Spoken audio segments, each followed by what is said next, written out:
think that the most important thing, the biggest step, is getting a flash out of a hot shoe. A hot shoe mounted flash is the equivalent of punching somebody in the nose with a light. What you're really trying to do with light is you're trying to make your subject look three-dimensional. You want them to look like they pop off the page. One of the reasons you need the light meter is not so much to know how to set the exposure of the camera, because that becomes second nature after a while.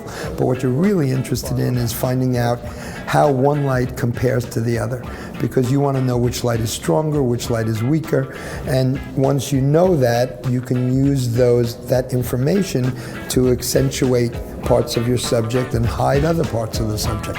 That's 8.6. That's good. We're just about home. Nice, one more.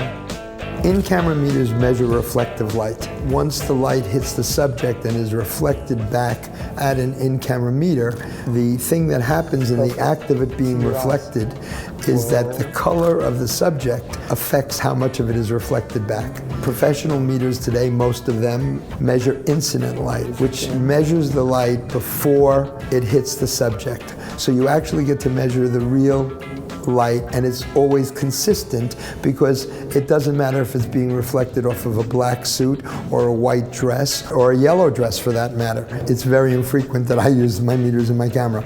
My first thing I grab is a Sekonic meter. 8.5, one last one, both at 250. Easy. Ooh.